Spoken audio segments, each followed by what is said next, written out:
Let's go with my easiest example, and because I was just out of town, I was up in Detroit, and I wanted to go to the best Coney Island. If you go to Detroit, you go to restaurants that are called Coney Islands. Okay. So what does that mean? It's usually Greek-style food, Okay. but it'll be more like fast food style. So it'll be incredible breakfast, omelets, hash browns that are way too greasy. It's kind of like a Greek diner. Yeah. And then for lunch, you would get gyros, gyros, Greek salads, and then a lot of times there'll be like moussaka, which is it's almost like a lasagna in Greek food. Now I'm hungry. Now we'll have to get some. Go. We can't find a Coney Island down around here, but that's what they're called. So there's Leo's, there's El George's, there's Kirby's, there's National. There's all these different Coney Islands. Well, which one am I going to go to? How would I get the data? And where do I get that data? And so if I ask somebody that is loyal to one, hasn't gone to anybody but Leo's for the last 20 years, what are they going to tell me? I mean, they're going to tell you Leo's. They're going to go to Leo's. That's biased at that point. Extremely, right? yeah.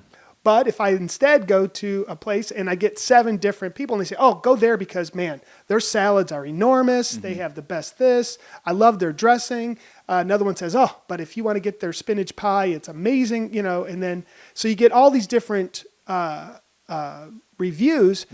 Now I go to Yelp or something like that. Yeah. Now I'm making a decision based on multiple ones. And for some people, they just want the biased one and go on, right? It's like, just tell me Leo's, you've been going there for 20 years. That's good enough for me. Yeah, like if I were to go to Detroit and you were saying if you told me that I had to go to Leo's, I'd be like, well, I got to go try it out because he likes it a lot.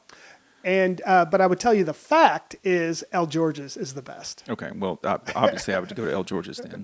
But of course that's really a biased decision. Right? I don't care. But do you care? Sometimes you may not care, but then sometimes you absolutely.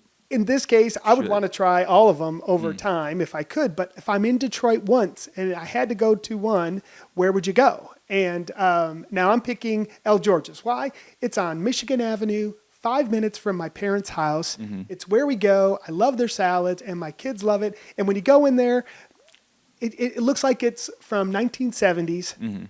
It's awesome.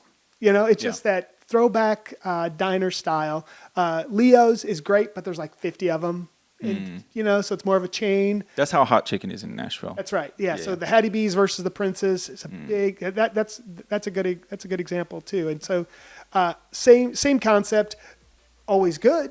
Leo's is always good. Yeah. But El George's is special to me. Yeah, that's where we've gone for birthdays and all of It's in your zeitgeist. It is. So I do think in terms of data, we make decisions based on those 3, and a lot of times biased is okay.